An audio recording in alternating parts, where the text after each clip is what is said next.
Hello and welcome to your LearningStudio course. Today, I will be showing you the content types and course tools available to you within the LearningStudio platform to help you successfully teach your online course. When you first enter, you'll land on the course home. In this area, you can get a good idea of what's going on in the course and what you should be working on. Although I'm logged in as an instructor today, students see a similar view but tailored to their personal account and needs. At the top of your course home is the course introduction. This is an area for you to place content. Should you enter any content here, it will simply shift everything in the middle of the page down. This area does remain constant, but if you should choose to use it, it's easy to change later as well. I'll show you where to do that in a few minutes. The activity feed in the middle gives you a good snapshot of the activity happening in class. As students respond to the discussion threads, it will appear here in this feed. Additionally, students and instructors have the ability to post remarks to the course wall, allowing for conversation to happen outside of a class discussion or assignment. This is a great place for students to ask questions of each other or of the instructor, and responses are also posted publicly. In the student feeds, they'll also receive notice of when a grade of an assignment or quiz has been returned to them. Although this does show up in their feed, it only shows up for that particular student, giving them a personalized look into their course. On the People tab, you're able to connect with the people within your course. Any student or instructor that's currently online will show up in this area, allowing you to chat or find out more information about them through their profile and recent activity page. You can also edit your own information by clicking on your name in the profile and choosing the Edit Profile link under your name. Here you can choose to upload a picture and choose what information you want to share about yourself. If you decide to update your account with your Skype name, the additional Skype icon will appear when you're online next to your name and picture. This allows others to launch the third-party application for chat or video conferencing purposes. There's also the Privacy tab within your profile that does allow students and instructors to not share their profile or choose to not appear online.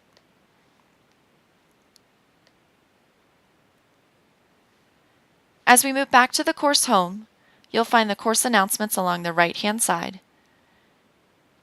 Announcements will move to the red tab as they've been viewed, and instructors can choose to release announcements by date when setting these up. Down below, you'll find the upcoming feed. This lists all assignments due within the next 7 days. You can schedule the due date for any item through the Content Item Toolbox or the Course Scheduler. I'll cover both of these items a little bit later in this overview.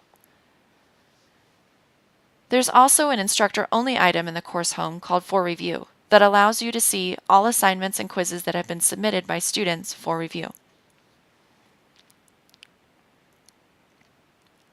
Within the LearningStudio platform, all of the content lives within the left-hand navigation. As the instructor, I have 2 additional tabs along the top, the Course View showing me the content exactly how the student would see it, and the Author tab allowing me to edit the content. Students do not have these tabs and will just be presented with the Course View. As I move to the Author side of the course home, you can see that I now have the ability to edit, create, and schedule course announcements. I can also edit the course introduction, as well as adding new content items and units from the Course Items tab. As I add a new item, I'll want to name it, and then choose the content item type. Here that are available the text multimedia, Microsoft Office document, exam, threaded discussion, and web content upload. Once you choose your type, name it, and choose where you want it to go, you can then add it to the course. There's also options on assigning it to a specific group within the class, hiding it from students, or creating a Dropbox basket for this content item.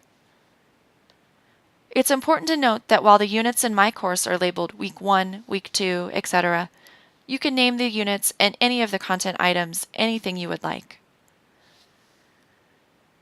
To give you an idea of what the content item types look like, we'll go through some of the content items within week 1 of our course. We'll first take a look at the text multimedia item. When creating or editing this item, you'll find a rich visual editor that will allow you to add items such as links, equations, symbols, and images. You can also format your text as well. Additionally, for those that are a little bit more technical, you'll find an HTML tab at the bottom that does allow you to edit your HTML content. Here you can even add embedded content code, such as YouTube or Vimeo. Make sure to save your changes, but when you're ready, you can switch back over to the course view to see the content as the student would see it.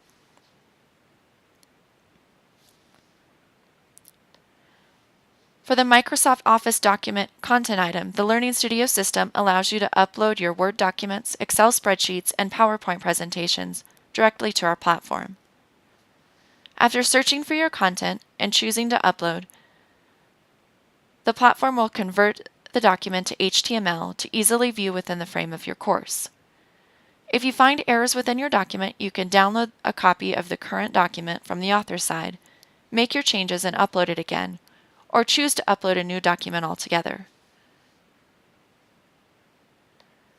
The Web Content Upload content item allows you to upload all other content items that are not Microsoft Office documents, such as PDFs or HTML files. Just like the Microsoft Office document content item, you can upload files or download the current version. Once it's been uploaded and saved, you can switch back over to the course view to then see again how students view this content item within the frame of the course.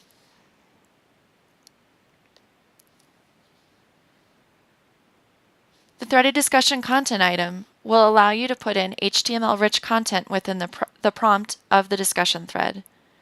Students and instructors can respond through a visual editor text box. Any unread responses will show up in bold, and there are also several filtering options to allow you to easily read through responses. The last content item that we'll look at is our exam content item. As I move over to the author side, we can take a look at the question types that are available to you to add to this particular item. We have true, false, multiple choice, multiple answer, fill in the blank, matching, short answer, and essay. The first 5 questions can be set up to be auto-graded, while the last 2 do require instructor review. Additionally, question pools can be added to the exam to allow for random questions to be presented to students. Within the question, you can add HTML-rich content and even add answer-level feedback to students on the auto-graded questions. Here within the author side, there are also links to show exam statistics and difficulty level of questions from here.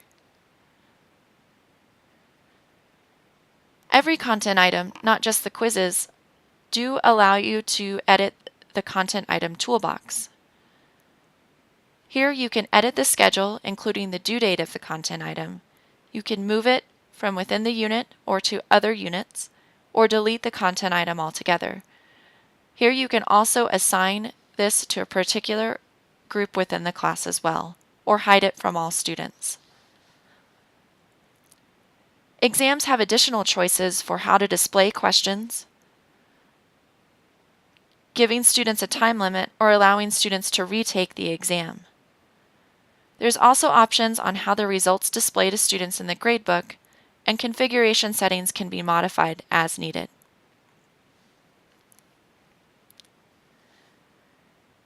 Now let's take a look at some of the course tools that are available to you. The Course Admin tab is the first tool, and it's only available to you as the instructor.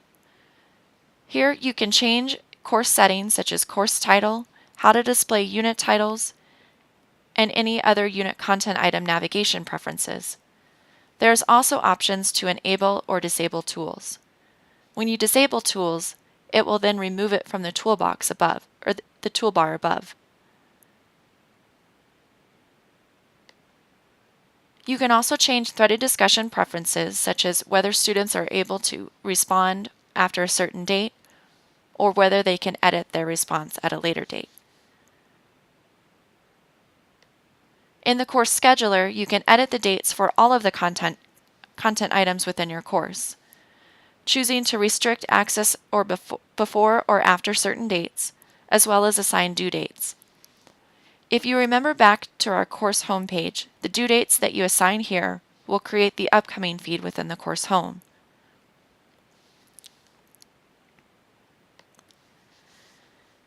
Additionally, the Path Builder tool will allow you to release content conditionally. For instance, if you do not want your students to see week 2 until they've scored a certain percentage on the week 1 quiz, you can assign that accordingly.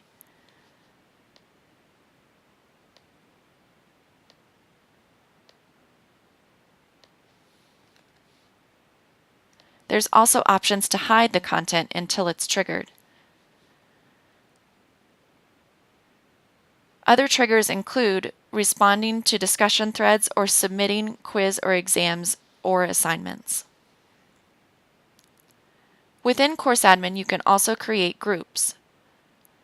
By choosing student names from the course roster, you can add them to groups. Content items can then be assigned to the specific group for more individualized viewing of content. Our next tool is the Gradebook. From within the Gradebook, you'll have an overall view of how students are performing within the course with the view of the weighted average to date. But there are many ways to view the Gradebook.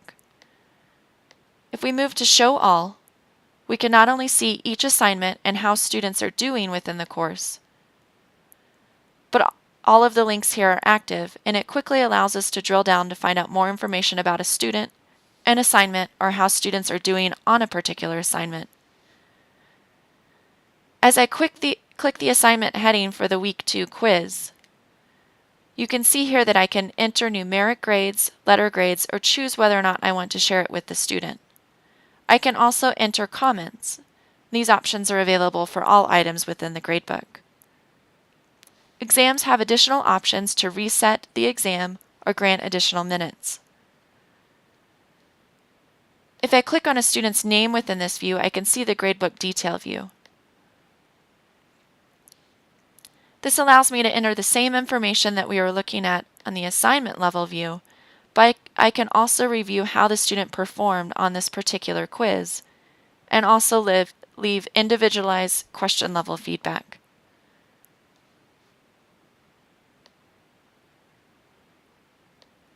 The User Activity tab will show you how many minutes students have spent on a specific content item within the course. If we expand the view of Samantha's time within the course, you'll see that she spent 14 minutes total in Unit 2 of our course. She spent 12 minutes on the audio lecture and only 2 minutes on the quiz, and perhaps that's why she only scored 10 out of 15 points on this particular quiz. There's also several options within the Gradebook on how to set up points and weight assignments and content items accordingly. Our next tool is the Email tool. This tool sends an email to the address on file within the system for the student. By choosing a student, instructor, or group of students, you can craft an email and send it from within the course.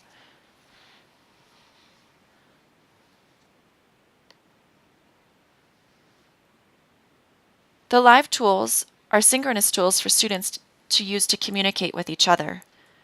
When creating groups, chat rooms are automatically created for the group communication. Other chat rooms can be added as needed. Chat logs are available to you as the instructor to review.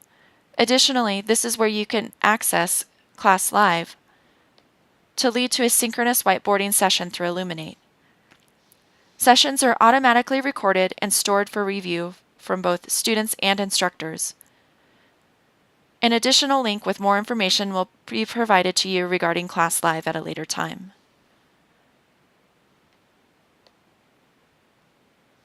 Doc sharing is the next tool, and this is where documents can be stored in a repository.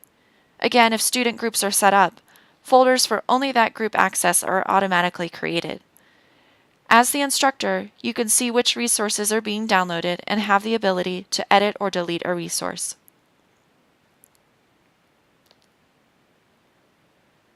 Dropbox is where students go to turn in assignments.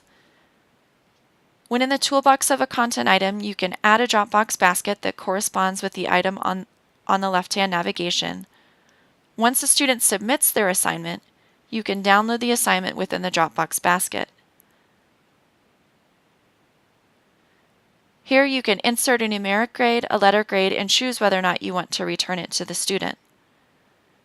You can also check the Out box, which shows all of the assignments that you've already returned to students. Finally, the No Submissions tab will allow you to insert grades for those students that have not yet submitted an assignment. All of these grades are tied back to the gradebook so that you don't have to move back and forth between these two tools.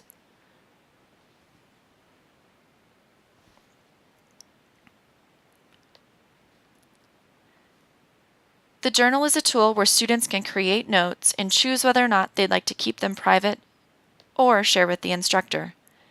Many students use this as a place to take notes, or some instructors use this tool as a place for students to create weekly reflection logs that can be graded.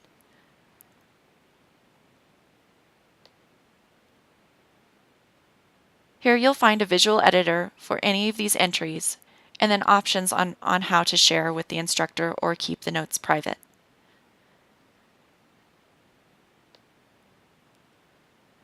Webliography is where instructors can create a bibliography of web addresses. Students can search within this area for a particular site, and you as the instructor can create folders to organize these items. If you ever have trouble within the LearningStudio system, you can always access the help pages through the Help tab. They're contextual, so wherever you currently are within the course, they'll pull up the relevant information. From here, you can go to the index, search, or even mark items as favorites so you can quickly reference them later. I hope you've enjoyed your tour of LearningStudio today. Please reach out to your operational contact should you have any more questions.